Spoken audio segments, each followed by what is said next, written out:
Hi and welcome to Taiyari 360. My name is Ansh Agarwal. This is part 2 of Preamble to Indian Constitution.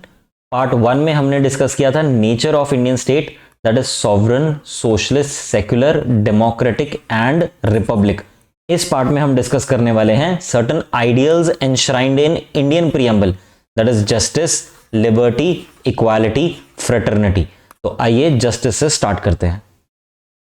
Justice क्या है? देखिए, idea of justice जो हमारे Indian preamble में इंश्राइंड है, it is a very comprehensive idea. ये 3 dimensional idea है. कौन से 3 dimensions? Social, economic and political. तो 3 डिस्टिंक्ट डायमेंशंस इनकम्पास किया जाता है, that is social justice, economic justice and political justice. सबसे पहले समझते हैं सोशल जस्टिस क्या है. सोशल जस्टिस का मतलब है absence of discrimination, equality of treatment to all citizens. All citizens के साथ equal treatment, irrespective of their religion, race, caste, gender, कैसा भी हो, equality of treatment, absence of discrimination, that is social justice. Economic justice, economic justice means reducing inequalities in income, wealth and property. This is economic justice. और social justice और economic justice को combine करके we get a concept called distributive justice. तो आई hope आपको समझ आया होगा. Social justice means absence of discrimination, absence of discrimination, absence of discrimination, equality of treatment. Economic justice means reducing inequalities in income, wealth and property. और जब इन दोनों को combine कर देते हैं, we get distributive justice. अब थर्ड डायमेंशन देखते हैं, that is political justice. Political justice means equal political rights for all citizens. क्या मतलब हुआ इसका? इसका मतलब है कि all the political offices from peon level to president level are thrown open to all the citizens, and fair representation in the government. all the sections of citizens, चाहे वो SC हैं, ST हैं, जर्नल हैं, OBC हैं, minority को belong करते हैं, किसी और रिलीजन को बिलोंग करते हैं, मेजॉरिटी रिलीजन को बिलोंग करते हैं, कोई भी हो, उनको fair representation in the government. This is the idea of political justice. अब ये idea of social, economic and political justice, it draws inspiration from Russian revolution 1917. ये प्रीलिम्स में पूछा जा सकता है, तो प्लीज याद रखें दैट रशियन रेवोल्यूशन 1917 से हमने idea of justice, social, economic and political lift किया है, बोरो किया है. अब समझते हैं लिबर्टी क्या है. लिबर्टी मतलब एब्सेंस ऑफ कंस्ट्रेंट्स. किसी पर अगर कंस्ट्रेंट्स हटा दिए जाएं तो वो क्या हो जाता है? हो जाता है फ्री. तो लिबर्टी का मतलब है फ्रीडम. लेकिन फ्रीडम किस लिए? हमें फ्रीडम, आज़ादी चाहिए किस लिए? सोचने के लिए, उस सोच को एक्सप्रेस करने के लिए, गॉड के साथ अपने रिलेशन को डिफाइन करने के लिए, वर्शिप करने के लिए. तो फ्रीडम और liberty of thought, expression, belief, faith and worship. और ये हमारा कॉन्स्टिट्यूशन हमें एज फंडामेंटल राइट्स प्रोवाइड करता है in part 3 of the constitution. क्या मतलब है फंडामेंटल राइट्स का? फंडामेंटल राइट्स का मतलब ये है कि अगर ये जितने भी राइट्स हैं, इनकी वायलेशन की जाती है, चाहे स्टेट द्वारा या किसी इंडिविजुअल द्वारा, तो person can move directly to supreme court. अगर आपके ये राइट्स का हनन होता है तो आप directly supreme court of India जा सकते हो फॉर इट्स एनफोर्समेंट. ये मतलब है enforceable in court of law. Now these principles of liberty, equality and fraternity, ये ट्रिनिटी बनाते हैं. Liberty, equality, fraternity, this forms the Trinity. ये हमने लिफ्ट किए हैं फ्रेंच रेवोल्यूशन से. फ्रेंच रेवोल्यूशन हुआ था 1789 से 1799. So this is important for prelims. अब देखते हैं आइडिया ऑफ इक्वालिटी. देखिए, इक्वालिटी जो इंडियन कॉन्स्टिट्यूशन में है उसकी 2 कॉनोटेशन है. पहला, equality before law. Equality before law means all are equal in the eyes of law. कानून की नजर में सब बराबर हैं. Absence of any special privilege, किसी को कोई स्पेशल प्रिविलेज नहीं दी जाएगी. इक्वालिटी बिफोर लॉ ज्यादातर क्रिमिनल लॉज में लगाई जाती हैं. फॉर एग्जाम्पल, आपने मर्डर किया या किसी बेगर ने मर्डर किया या कैपिटलिस्ट ने मर्डर किया, तब वहां पे इक्वालिटी बिफोर लॉ लगाई जाती है, यानी absence of any special privilege, सजा सेम ही होगी अगर सर्कमस्टांसेस सिमिलर हैं तो. दूसरा है equal protection of laws. Equal protection of laws का मतलब हमें इक्वल अपॉर्चुनिटी प्रोवाइड करनी है ऑल इंडिविजुअल्स को. मतलब likes to be treated alike. जो एक जैसे हैं उन्हें एक जैसा ट्रीटमेंट देना है. जो एक जैसे नहीं हैं, भिन्न भिन्न हैं, उन्हें एक जैसा ट्रीटमेंट नहीं देना, उन्हें अलग अलग ट्रीटमेंट देना है. हमें इक्वल अपॉर्चुनिटी प्रोवाइड करनी है ऑल इंडिविजुअल्स को। मतलब जो हिस्टोरिकली डिसएडवांटेज्ड सेक्शन है, जैसे scheduled caste and scheduled tribe, उनके हक में, उनके फेवर में गवर्नमेंट पॉजिटिव डिस्क्रिमिनेशन कर सकती है। This is the idea of equality और इक्विटी। हमारा प्रीएम्बल इंश्योर करता है equality of status and opportunity. अब कौन कौन से फंडामेंटल राइट्स हैं जो इक्वालिटी की बात करते हैं? Article 14 to article 18। Article 14 talks about equality before law and equal protection of laws. इसे हम डिटेल में करेंगे जब हम फंडामेंटल राइट्स करेंगे, अभी हम सिर्फ ऊपर ऊपर से समझ लेते हैं। आर्टिकल 15 किसकी बात करता है? आर्टिकल 15 बात करता है कि स्टेट डिस्क्रिमिनेट नहीं करेगी on grounds of religion, race, caste, sex और प्लेस ऑफ बर्थ। आर्टिकल 16 किसकी बात करता है? आर्टिकल 16 बात करता है कि इन मैटर्स ऑफ पब्लिक एम्प्लॉयमेंट, सरकारी नौकरी में आपको कोई डिस्क्रिमिनेशन नहीं फेस करनी पड़ेगी, इक्वल अपॉर्चुनिटी दी जाएगी। तो रिजर्वेशन पॉलिसी आपकी आर्टिकल 16 में आ जाती है। Article 17 abolishes untouchability in any form, the practice of untouchability which was prevalent among caste Hindus, और we can say still prevalent among caste Hindus, उसको abolish किया गया है, and practicing untouchability is a punishable offense. Abolition of titles, article 18, titles जैसे Rai Bahadur, Rao Bahadur, sir, ये सभी titles को eliminate कर दिया गया है, अबॉलिश कर दिया गया है। अब हम पॉलिटिकल इक्वालिटी समझते हैं। देखिए आर्टिकल 325 क्या कह रहा है? आर्टिकल 325 कह रहा है no individual can be disqualified from inclusion in electoral roll. किसी भी इंडिविजुअल का नाम इलेक्टोरल रोल से सिर्फ इस बेसिस पे नहीं हटा दिया जाएगा कि वो एक पर्टिकुलर रिलीजन, रेस, कास्ट या सेक्स को बिलोंग करता है। मतलब जब आपका नाम इलेक्टोरल रोल में डाला जाएगा तो रिलीजन, रेस, कास्ट, सेक्स के बेसिस पे कोई डिस्क्रिमिनेशन, कोई कैटेगराइजेशन नहीं की जाएगी। हाँ, मेल फीमेल की कैटेगराइजेशन हो सकती है, दैट इज नॉट डिस्क्रिमिनेशन। ठीक है। सेकेंडली, लोकसभा और स्टेट असेंबलीज जो स्टेट के इलेक्शंस होते हैं, they are conducted on the basis of universal adult suffrage. All the citizens of India above the age of 18 years are entitled a right to vote in these elections.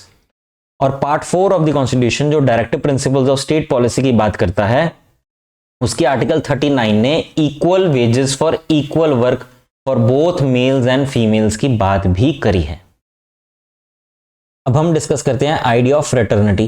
Fraternity का simple मतलब है brotherhood, भाईचारा। तो भाईचारा कैसे promote किया गया है? Through the concept of single citizenship. आपको पता होगा भारत देश में सिंगल सिटीजनशिप है। You are a citizen of India and India only. यहाँ पे स्टेट्स जैसे पंजाब, हरियाणा, गुजरात, इनकी अलग सिटीजनशिप नहीं है। वेराज इन कंपैरिजन अगर आप यूएस देखें तो यूएस की अगर कोई स्टेट है तो स्टेट की अपनी सिटीजनशिप है और यूएस कंट्री की अपनी सिटीजनशिप है। तो हमने भाईचारा प्रमोट करने के लिए there is the concept of single citizenship. दूसरा, ये हमारी फंडामेंटल ड्यूटी बनती है जो आर्टिकल 51A में लिखी हुई है, या प्रीलिम्स के लिए याद रखें कि article 51A which is part 4A of the constitution. ये जो मैं पार्ट्स बता रहा हूं, अगर आपको नहीं भी याद हुए तो स्ट्रेस ना लें, धीरे धीरे आपको याद हो जाएंगे। तो फंडामेंटल ड्यूटी भी हमारी बनती है कि हम ये रिलीजन, लैंग्वेज, रीजन, सेक्शन, इन बाउंड्रीज को ट्रांसेंड करें, इनसे ऊपर उठें। रिलीजन, लैंग्वेज, रीजन, सेक्शन ये हमें डिवाइड करती है, इनसे ऊपर उठें और एक इंडियननेस की फीलिंग को प्रमोट करें। ये हमारी फंडामेंटल ड्यूटी बनती है। देखिए तो प्रीएम्बल क्या कह रहा है? प्रीएम्बल ये कह रहा है कि फ्रेटर्निटी, अगर भाईचारा होगा तो दो इंपॉर्टेंट वाइटल एस्पेक्ट्स हमारे पूरे होते हैं। That is dignity of individual हम इंश्योर कर सकते हैं और unity and integrity of the nation को भी अश्योर कर सकते हैं। अगर हमारी आपसी फूट कम होगी, हमारा भाईचारा होगा, तो दुश्मन हमारे देश को तोड़ नहीं पाएगा और डिग्निटी ऑफ द इंडिविजुअल भी हम इंश्योर कर पाएंगे। यहां पर आपको यह बात याद रखनी है कि 42nd अमेंडमेंट एक्ट 1976 ने ये टर्म इंटीग्रिटी, पहले सिर्फ यूनिटी था, ये टर्म इंटीग्रिटी ऐड की थी टू प्रीएम्बल। देखिए मेंबर ऑफ कॉन्स्टिट्यूएंट असेंबली थे KM मुंशी। उन्होंने कहा डिग्निटी ऑफ इंडिविजुअल का क्या मतलब है, उन्होंने डिफाइन किया। देखिए उन्होंने कहा डिग्निटी का सिर्फ मतलब मटेरियल वेलबींग नहीं है। क्या आपने देखा कि बंदा कितना कमा रहा है, अगर अच्छा कमा रहा है तो ठीक है उसकी डिग्निटी है? नहीं, डिग्निटी का मतलब ये भी है कि आप एक इंडिविजुअल की पर्सनैलिटी की सेक्रेडनेस को मेंटेन करें, यानी आप उसकी प्रिवेसी, चाहे वो बॉडीली प्रिवेसी है, उसको रिस्पेक्ट करें। और ये हमारी फंडामेंटल ड्यूटी भी बनती है under article 51A of the constitution कि हमारे को वो सभी practices which are derogatory to women's dignity renounce करनी है। कौन कौन सी प्रैक्टिसेस हैं which are derogatory to women's dignity? जैसे डाउरी, सती, पर्दा एक्सेट्रा। अब हम समझते हैं इंपॉर्टेंस ऑफ प्रियम्बल क्या है। देखिए इंपॉर्टेंस ऑफ प्रियम्बल क्या है। सबसे मोस्ट इंपॉर्टेंट जो पॉइंट है वो इसमें ये है कि preamble helps to interpret the provisions of the constitution. Supreme court ने कहा है कि preamble is the key to open the minds of the constituent assembly, constitution makers. तो ये मोस्ट इंपॉर्टेंट पॉइंट है जो नंबर 1 पे आना चाहिए कि according to supreme court preamble helps to interpret the law of the land. दूसरा important point है कि ये goal of the constitution set करता है कि हम कैसा देश बनाना चाहते हैं, sovereign, socialist, secular, democratic, republic. हमारी एस्पिरेशंस क्या हैं कि यहाँ जस्टिस हो, लिबर्टी हो, इक्वालिटी हो, फ्रेटर्निटी हो। और ये basic structure of the constitution भी डिफाइन करता है। ये हम केशवानंद भारती केस जब डिस्कस करेंगे तब आपको ज्यादा डिटेल में समझ आ जाएगा। मोहम्मद हिदायतुल्लाह ने कहा है कि preamble is the soul of our constitution. ये आप प्रीलिम्स के लिए याद रखें या मेंस में भी कहीं लिख सकते हैं। तो this is the importance of the preamble. अगर कोई आपसे इंपॉर्टेंस ऑफ प्रियम्बल पूछता है तो सबसे पहले नंबर पे आप लिखें कि preamble helps to interpret the provisions of the constitution. Any provision of the constitution which is not in consonance with the preamble. अगर कोई प्रोविजन, कुछ चीज लिखी हुई है कॉन्स्टिट्यूशन में और वो आपको समझ में नहीं आ रही और आप उसकी ऐसी इंटरप्रिटेशन निकालो जो प्रियम्बल के साथ नहीं जाती, तो वो इंटरप्रिटेशन वैलिड नहीं है, ऐसा सुप्रीम कोर्ट ने कहा है। क्या प्रियम्बल में अमेंडमेंट्स की जा सकती हैं? उससे पहले यह समझना होगा कि क्या preamble part of the constitution है।